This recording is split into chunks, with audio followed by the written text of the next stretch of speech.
belajar tentang pelayanan publik dan ada beberapa contoh soal yang perlu kita bahas dan dalami masalahnya.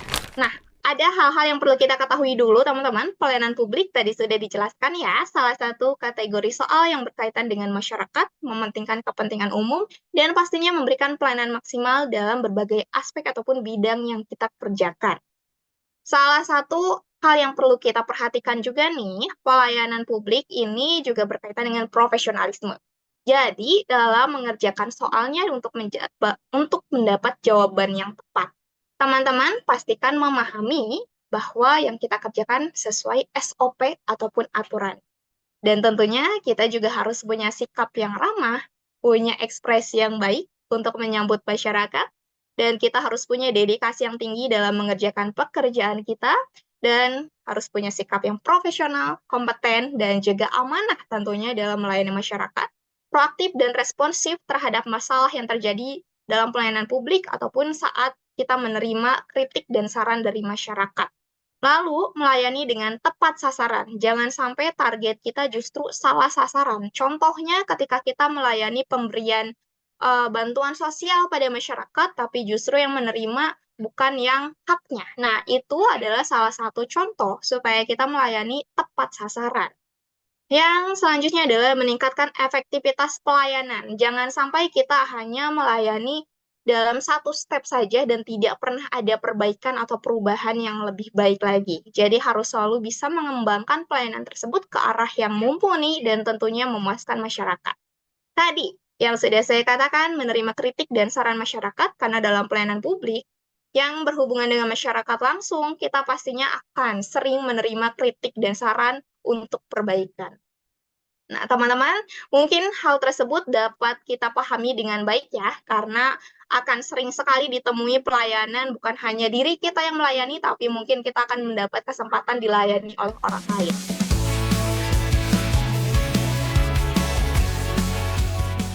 Ada soal tentang pelayanan publik di kategori soal pertama ini, dan saya akan bacakan nanti penjelasannya juga ada, poin-poinnya juga ada, dan teman-teman bisa lihat di sini ya. Oke, untuk yang pertama, Anda mendapat kesempatan pelatihan untuk pelayanan publik berskala nasional yang melibatkan banyak peserta dari beberapa instansi pemerintah. Atasan tentu berharap Anda memberikan kontribusi besar untuk unit pelayanan masyarakat di kantor dinas setelah mendapat pelatihan. Sikap terbaik apa yang akan Anda lakukan? Oke, teman-teman bisa lihat di sini bahwa kita mendapat kesempatan pelatihan dan atasan berharap kita bisa memberikan kontribusi besar untuk unit pelayanan. Berarti ada dua aspek yang perlu kita perhatikan, pelatihan dan kontribusi besar dalam pelayanan. Apa yang akan kita lakukan dengan sikap terbaik tersebut? Kita harus bagaimana? Nah, untuk opsi yang A, mengupayakan dengan maksimal untuk selalu aktif dalam pelatihan dan bisa mendapat kesempatan langsung berbagi ide dan opini pelayanan publik. Nah, teman-teman, ketika kita berusaha maksimal, pasti itu adalah jawaban yang cukup tepat. Tapi diperhatikan lagi masalahnya seperti apa ya. Selalu aktif dalam pelatihan dan mendapat kesempatan langsung untuk berbagi ide dan opini adalah kesempatan yang baik untuk kita mengembangkan skill komunikasi dalam pelayanan. Tapi perlu dilihat lagi bahwa atasan kita berusaha mempersuasi kita untuk memberikan kontribusi besar. Apakah berbagi ide dan opini akan memberikan perubahan yang masif dalam unit pelayanan kita? Nah, ini perlu dipertanyakan lagi ya teman-teman. Karena ketika berbagi ide dan opini di sini justru hanya terjadi di tempat ataupun di saat itu saja. Tidak berusaha kita terapkan di unit pelayanan tempat kita bekerja. Jadi untuk opsi yang A, kita silang dulu nih, karena pastinya masih ada kekurangan di situ. Sedangkan untuk opsi yang B, selalu inovatif dan kritis mengikuti pelatihan agar saya mendapat pengalaman kerja yang bermanfaat untuk masa depan. Oke, ketika kita menghadapi situasi seperti ini, pasti akan berpikir bahwa manfaat untuk masa depan akan sangat berguna karena ilmu tersebut akan saya terapkan juga untuk hal-hal lainnya. Tapi kan orientasi kita juga harus berfokus pada masa kini, sedangkan masa depan belum pasti akan kita lalui apakah memang masih ada di unit pelayanan masyarakat atau tidak. Jadi untuk opsi yang B juga masih kurang tepat karena penjelasannya untuk masa yang akan datang. Sedangkan atasan kita meminta untuk kontribusi besar saat ini. Nah, untuk opsi yang C, menerapkan ilmu dan pengalaman pelayanan publik yang didapat di pelatihan untuk pembaharuan setelah saya mendiskusikannya dengan atasan. Nah, teman-teman, dalam aspek pelayanan publik, selain sikap profesional, kita juga harus punya skill komunikasi yang baik. Bukan hanya pada masyarakat, tetapi juga pada rekan kerja dan atasan kita. Kita lihat nih, untuk menerapkan ilmu dan pengalaman di pelayanan publik termasuk dalam kontribusi yang besar, karena kita berusaha memberikan perbaikan dan perubahan di unit pelayanan kita. Tapi caranya bagaimana? Jangan langsung menerapkan, tapi kita harus mendiskusikannya dulu bersama atasan. Nah, teman-teman bisa lihat di sini untuk opsi yang C, ternyata jawabannya tepat. Kita beri poin 5 di sini ya. Baik, untuk opsi yang D, kita bandingkan. Antusias mengikuti pelatihan pelayanan publik untuk bisa mengukur sebaik apa kemampuan saya dalam melayani masyarakat berdasarkan aturannya. Tadi sudah dijelaskan bahwa dalam pelayanan publik kita harus sesuai SOP atau standar. Mungkin teman-teman berpikir, gimana nih menurut teman-teman? Benar nggak sih untuk opsi yang D, sedangkan di sini poinnya 5? Kemungkinan untuk opsi D, poinnya 4 atau 3. Kita lihat, ketika kita menghadapi pelatihan, pasti kita harus antusias dan senang ya. Tapi tujuannya seperti apa di sini? Untuk mengukur sebaik apa kemampuan saya dalam melayani masyarakat. Justru ini tidak sesuai kategori masalah di soal. Padahal di sini adalah tentang kontribusi. Berarti ada perubahan dan bantuan besar yang kita lakukan pada unit. Bukan untuk mengukur sekompeten apa diri saya. Nah, apabila teman-teman lihat di sini, ternyata untuk opsi yang D, jawabannya hanya 2 poin. Karena berusaha mengukur kinerja saja, bukan berfokus pada kontribusi yang diminta oleh atasan. Sedangkan untuk opsi yang E, menguasai ilmu dan pengalaman dari pelatihan sebaik mungkin untuk bisa diterapkan di unit pelayanan tempat saya bekerja. Ternyata untuk opsi yang C dan E ini cukup berdekatan. Selain poinnya, kalimatnya juga sedikit mirip karena sama-sama berusaha menerapkan ilmu dan pengalaman dari pelatihan, tapi kekurangan di opsi yang E ini justru tidak mendiskusikannya dulu dengan atasan. Ingat bahwa tugas kita di sini sebagai seorang pegawai bawahan dan juga pastinya wewenang dan kompetensi kita tidak lebih besar daripada atasan. Jadi tetap harus kita bicarakan dulu. Nah, demikian penjelasan untuk soal pertama ini, teman-teman, dan kita bisa berpindah lagi ke slide berikutnya untuk soal yang kedua. Teman-teman juga pasti bakal bisa melihat pembahasan dan penilaiannya di sebelah kanan ya. Pelayanan umum di kantor keuangan Anda dirasa lambat dan tidak efektif karena fasilitas yang tidak memadai. Padahal banyak pekerjaan yang harusnya diselesaikan secara digital disertai sistem yang mumpuni. Apa yang akan Anda lakukan sebagai kepala kantor keuangan? Oke, masalah yang bisa kita lihat di sini adalah pelayanan di kantor keuangan dirasa lambat dan tidak efektif. Dan ada fasilitas yang tidak memadai juga. Seharusnya diselesaikan secara digital, tapi masih diselesaikan secara tradisional atau mungkin tidak menggunakan hal-hal yang seharusnya. Oke, kita lihat untuk jawaban yang pertama, memaksimalkan kinerja dengan fasilitas yang ada dan menunggu waktu yang tepat untuk pembaruan pelayanan. Teman-teman, ketika kita menghadapi soal pelayanan, pasti harus memberikan pelayanan yang maksimal bagi masyarakat.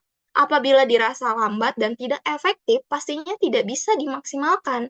Dan sampai kapan kita menunggu waktu ataupun keputusan yang tepat untuk melakukan pembaharuan? Pasti hal ini dirasa akan lebih lambat lagi dan tidak proaktif menangani masalah yang ada. Tentunya untuk opsi yang A bukanlah jawaban yang tepat. Nah, untuk opsi yang B seperti apa? Memberi arahan pada petugas pelayanan untuk bekerja dengan baik dan selalu ramah.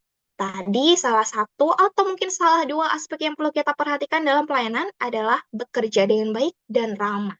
Siapa sih yang nggak suka orang ramah? Pasti teman-teman juga ingin dilayani dengan ramah dan sebaik mungkin. Tapi masalahnya bukan itu.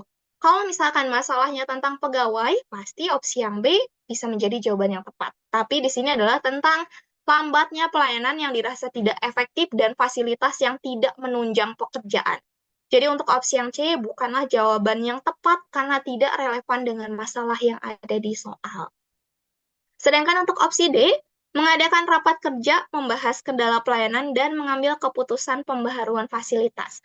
Baik, kita lihat ketika ada masalah pasti harus didiskusikan dengan orang-orang yang terlibat dan juga bagaimana kita menyelesaikannya, memberikan solusi, jalan keluar, dan tentunya apa yang perlu kita lakukan untuk problem solving.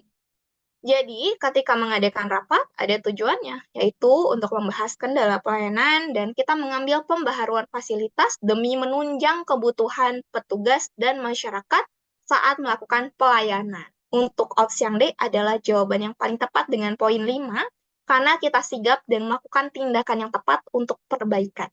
Sedangkan untuk opsi yang E, poinnya 3 nih, menginstruksikan bawahan untuk melakukan survei kepuasan masyarakat terhadap pelayanan kantor keuangan. Kan sudah jelas masalahnya adalah tentang kinerja yang tidak sesuai ataupun lambat. Kenapa masih meminta survei kepuasan masyarakat padahal tidak berusaha untuk melakukan perbaikan? Nah, ini yang tidak tepat, teman-teman. Kalau misalkan kita mau melakukan ataupun sudah ada perbaikan, maka survei boleh dilakukan.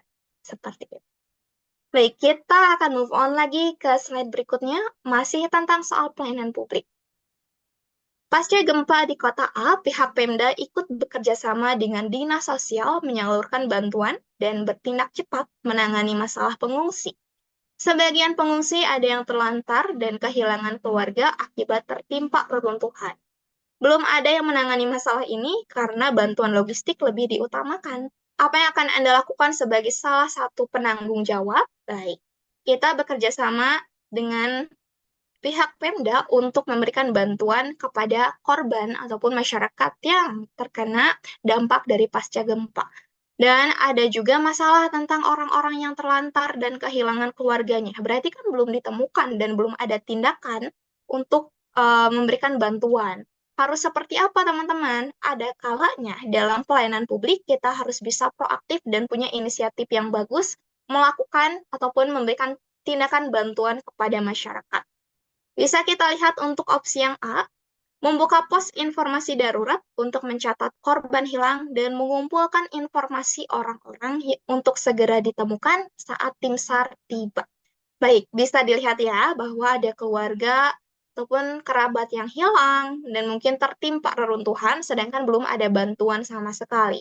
Dengan membuka pos informasi di sini, kita berusaha mengumpulkan sebanyak mungkin data dan informasi dari para korban yang selamat dan minta mereka untuk memberikan informasi orang-orang yang hilang dan belum ditemukan. Jadi, ini adalah tindakan dan inisiatif yang bagus supaya kita bisa memberikan bantuan dan aksi nyata, dan tentunya kita tetap melimpahkan hal ini kepada orang ataupun tim yang lebih berwenang. Jadi, yang kita lakukan sekedar mengumpulkan data dan informasi saja, tapi pencarian tetap dilakukan oleh tim SAR. Supaya apa? Supaya tidak terjadi masalah, tapi kita di sini berusaha untuk tetap membantu dan punya kesadaran diri supaya orang-orang tidak merasa ditelantarkan. Jadi pelayanan di opsi yang A adalah tindakan yang paling tepat, tetapi tetap tidak melampaui kapasitas kita sebagai seorang penanggung jawab. Nah, teman-teman bisa lihat nih, untuk opsi yang B bagaimana? Sebetulnya sama-sama bagus, tapi mungkin ada kekurangannya. Mengimbau korban terdampak di pengungsian untuk melaporkan kerabat mereka yang hilang pada pihak Pemda dan ikut melakukan pencarian. Oke, mungkin teman-teman agak sedikit bingung. Memang kita boleh melakukan pencarian sendiri. Kalau misalkan saya punya kesadaran diri, ya pasti saya akan cari orang tua atau mungkin adik saya yang tertimpa di reruntuhan. Tapi kan sebagai seorang penanggung jawab yang berkaitan dengan pemerintah, maka situasi seperti ini jangan dilakukan dengan kehendak sendiri. Kalau misalkan kita ingin menghimbau mereka untuk memberikan informasi, maka ini adalah hal yang tepat. Tapi ketika mempersuasi orang lain melakukan pencarian saat pasca gempa dan situasinya tidak memungkinkan, maka itu tindakan yang akan membahayakan atau cukup beresiko. Jadi pelayanannya terlalu berlebihan. Tidak boleh memaksakan situasi saat orang-orang memang tidak capable atau tidak mumpuni untuk melakukan hal tersebut. Untuk opsi yang C, menanyakan satu persatu korban yang kehilangan keluarga atau kerabatnya untuk segera didata dan akan saya serahkan pada pihak Pemda atau tim SAR. Baik, teman-teman, untuk opsi yang C sedikit mirip dengan yang A. Namun perbedaannya bagaimana? Teman-teman bisa temuin nggak sih perbedaannya? Nah, kita lihat untuk opsi yang A ada kata membuka pos informasi. Sedangkan untuk opsi yang C menanyakan satu persatu. Mana yang lebih efektif? Menanyakan pada setiap orang ataukah membuka satu pos dan orang-orang bisa datang? pasti yang lebih efektif adalah yang membuka pos. Sedangkan kalau menanyakan satu persatu, sebetulnya itu bisa menjadi solusi, tapi akan menghabiskan lebih banyak waktu dan tenaga, dan kita juga tahu pasti itu tidak akan lebih efektif ataupun efisien lagi dalam mencari informasi. Karena akan bingung juga ketika menanyakan satu-satu, ternyata mereka tidak ada yang kehilangan kerabatnya. Lalu yang kehilangan kerabat ada di tempat lain. Nah, itu akan membuat kita lebih sulit lagi. Sedangkan untuk opsi yang D, ternyata poinnya satu saja, teman-teman. Berinisiatif melakukan pencarian korban di sekitar reruntuhan untuk bisa melakukan pertolongan pertama jika ada yang ditemukan dalam keadaan hidup. Wah, ini sangat humanis sekali dan punya rasa kemanusiaan yang tinggi. Tapi kenapa poinnya satu? Mungkin teman-teman agak sedikit bingung ya. Itu adalah kesadaran tinggi yang bagus dan berusaha cepat tanggap, tapi caranya tidak tepat. Dalam pelayanan harus punya inisiatif, tapi caranya disesuaikan dengan prosedur juga. Tidak mungkin kita sendirian mencari korban yang hilang, tidak punya tenaga yang cukup, tidak punya alat yang mumpuni, dan tidak punya orang-orang untuk dikerahkan juga. Jadi tidak mungkin kita melakukan itu sendiri tanpa bantuan ataupun persetujuan orang lain. Sedangkan untuk opsi yang poinnya hanya dua saja. Bertindak sigap dengan minta korban pengungsian menulis daftar kerabat yang hilang dan apa yang perlu dilakukan jika mereka sudah ditemukan. Sebetulnya ini adalah niatan yang bagus, sama-sama mencari dan mengumpulkan informasi, tapi kekurangannya kenapa harus minta mereka mengatakan apa yang perlu dilakukan ketika saya menemukan ayah, adik, atau kakak gitu. Misalkan, ibu, apakah ketika saya menemukan anaknya, ibu ingin menyampaikan sesuatu atau apa yang harus saya lakukan?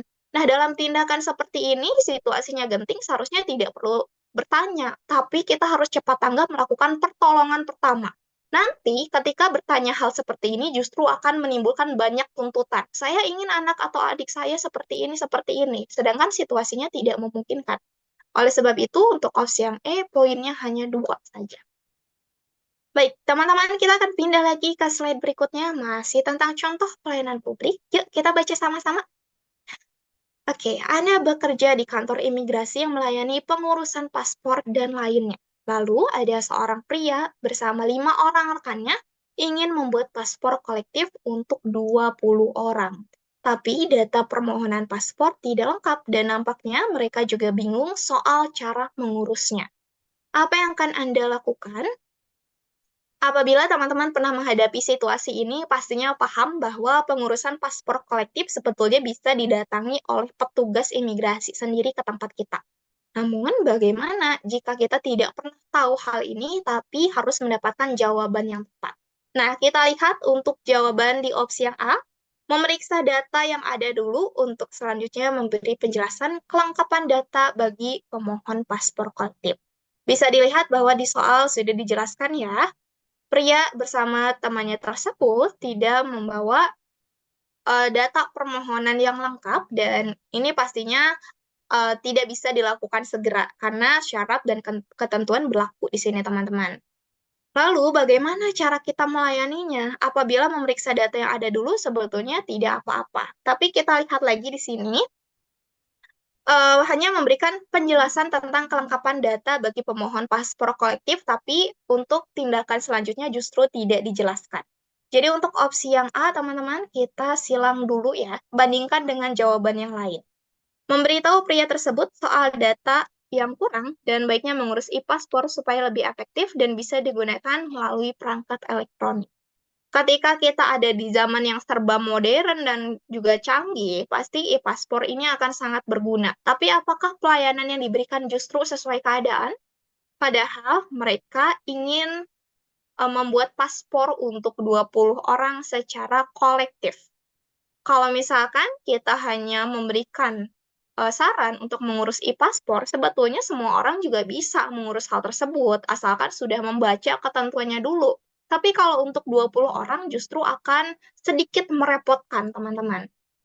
Jadi pelayanan di sini justru tidak maksimal dan tidak berusaha memberikan kemudahan yang lebih membantu orang-orang tersebut. Nah, untuk opsi yang C, bagaimana nih?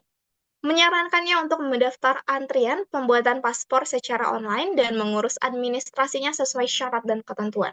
Sudah dijelaskan bahwa di soal pemohon tidak membawa data yang lengkap dan pastinya harus ada persyaratan yang dipenuhi. Tapi saran di sini tidak sesuai karena memintanya untuk mendaftar antrian pembuatan paspor secara online. Bisa saja datanya ada di smartphone-nya ataupun yang secara elektronik, tapi kan kita tidak sesuai dengan permintaan orang tersebut bahwa ia ingin membuat paspor secara kolektif. Apabila kita menyarankan hal seperti ini, berarti dibuat secara individu. Nah, untuk opsi yang D, memberitahunya untuk mengumpulkan administrasi permohonan paspor setelah koordinasi petugas akan akan mendatangi lokasinya untuk pengurusan paspor. Baik, teman-teman, seperti yang saya katakan tadi, apabila ingin membuat paspor secara kolektif, petugas imigrasi bisa mendatangi kita ke lokasi kita sendiri. Dan untuk opsi yang D, kita lingkari, ternyata jawabannya adalah yang paling tepat dengan poin 5. Memberitahunya untuk mengumpulkan administrasi permohonan pasti sesuai syarat dan ketentuan, dan kita berusaha memberikan penjelasan yang baik, melayani sesuai prosedurnya, dan setelah koordinasi, petugas akan mendatangi lokasinya. Jadi tidak perlu pemohon datang lagi ke kantor imigrasi kecuali untuk mengambil paspornya yang sudah jadi. Ketika pendaftaran, pengisian data, dan lain sebagainya bisa dilakukan oleh petugas yang datang pada kita. Tentunya untuk opsi yang D adalah jawaban yang paling tepat, teman-teman. Mungkin ini bisa menambah pengetahuan kita juga ya, bagi yang belum mengetahui bahwa untuk pembuatan paspor kolektif bisa dilakukan di tempat kita berada. Tidak perlu jauh-jauh ke imigrasi. Oke, kalau untuk opsi yang terakhir, memberinya akses untuk langsung membuat paspor berdasarkan orang yang hadir bersamanya dan dibantu langsung oleh petugas. Tindakan yang sangat cepat tanggap, proaktif, dan tentunya membantu, tapi tidak sesuai keadaan.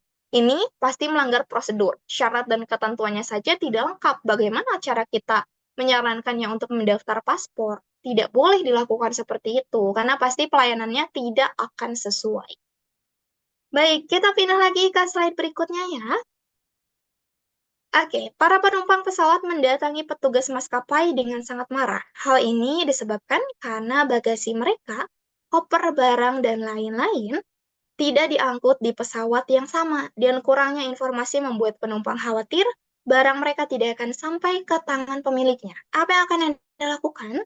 Teman-teman yang pernah naik pesawat mungkin menghadapi situasi seperti ini atau punya pengalaman serupa ketika kita pergi memakai pesawat yang lain, tapi barang kita justru tidak bersama kita. Ada sedikit kekhawatiran ya, dan pastinya takut tidak akan sampai pada kita. Tapi perlu kita lihat teman-teman, seharusnya ketika kita di posisi sebagai seorang pelayan publik dan menghadapi situasi sulit, harus bagaimana? Pasti harus tetap sabar dan tenang, serta memberikan kenyamanan juga bagi para penumpang. Nah, untuk opsi yang A, menghubungi pihak maskapai yang mengurus bagasi pesawat dan lainnya untuk memberi penjelasan langsung ke penumpang. Ketika kita tidak tahu pasti masalahnya seperti apa, pasti akan menghubungi orang-orang yang mungkin berwenang dan lebih tahu. Tapi jangan sampai kita hanya langsung menyerahkan masalahnya begitu saja, namun tidak memberikan penjelasan di awal. Nah, kita beri dulu di sini setengah poin. Bisa jadi jawabannya tepat atau mungkin kurang tepat. Untuk opsi yang B, kita bandingkan teman-teman. Menjawab pertanyaan dan keluhan dengan lugas, serta memastikan bahwa bagasi mereka aman disertai alasan dari kejadian ini. Setiap perbuatan dan kejadian pasti ada alasannya. Ya dong, kan kita juga harus tahu kenapa hal ini bisa terjadi. Dan menjawab pertanyaan serta keluhan dengan lugas adalah responsif dan sikap yang proaktif. Karena kita berusaha menjelaskan situasinya seperti apa, meyakinkan para penumpang untuk tenang dan memberi kepastian bahwa barang-barang mereka akan sampai pada pemiliknya. Nah, kita lingkari untuk opsi yang B karena berusaha melayani sesuai keadaan, prosedurnya, dan ketentuan yang berlaku. Sedangkan untuk opsi C, mengecek satu persatu penumpang yang bagasinya terpisah dan akan mengirimkan data ke pihak maskapai untuk tindak lanjut. Oke, kita beri lingkaran kecil di sini, bisa jadi jawabannya juga tepat. Karena melakukan cross-check menjadi aspek terpenting dalam pelayanan publik ketika terjadi masalah seperti ini. Oh, namun teman-teman, sayang sekali poinnya 3, karena akan memakan lebih banyak waktu dan tenaga ketika melakukan pengecekan satu persatu. Seperti yang tadi, ketika penjelasan soal posko ataupun pos informasi, akan lebih efektif ketika dilakukan secara kolektif dan di waktu yang bersamaan. Beda dengan yang dilakukan satu persatu, pasti akan lebih menyulitkan kita, kurang efektif, dan tentunya juga akan membuat para penumpang tidak sabar, karena mungkin akan dianggap pelayanannya tidak sesuai, lambat, dan lain sebagainya. Sedangkan untuk opsi yang D, menjelaskan secara rinci alasan bagasi diangkut terpisah dan akan memberi ganti rugi berdasarkan kerugian yang dialami penumpang. Baik, untuk opsi yang D, teman-teman, ternyata poinnya hanya satu saja. Kenapa? Karena ketika kita ingin memberikan ganti rugi ataupun kompensasi, seharusnya mendapat persetujuan dari pihak yang lebih atas. Mungkin itu sudah ada aturannya dan kita tinggal menerapkannya. Tapi kan ini bukan sesuatu yang disengaja. Bisa saja ini memang ada unsur tertentu yang mengharuskan penumpang dan bagasinya terpisah. Jadi jangan asal memberikan ganti rugi karena kita juga harus punya kepentingan tersendiri bagaimana menjaga stabilitas pelayanan kita. Jangan sampai dikit-dikit memberikan kompensasi hanya karena diberikan kritik dan komentar. Seperti itu.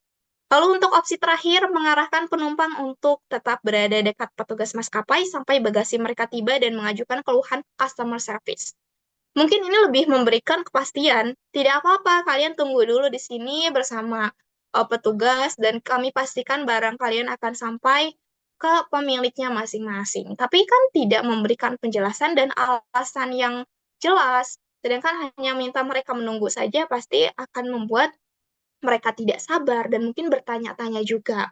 Dan jangan sampai hanya menyarankan mereka melakukan keluhan ataupun mengajukan keluhan customer service, tapi kita sendiri tidak proaktif menanggapi masalahnya. Nah, teman-teman, ini adalah soal terakhir kita di pelayanan publik, dan kita masih ada banyak soal lagi yang akan dibahas dari jenis-jenis soal TKP lainnya. Pastikan teman-teman tetap melihat, menonton, memahami, dan juga memikirkannya secara matang-matang untuk pembahasan setiap soalnya. Oke, kita bertemu lagi di pertanyaan-pertanyaan berikutnya.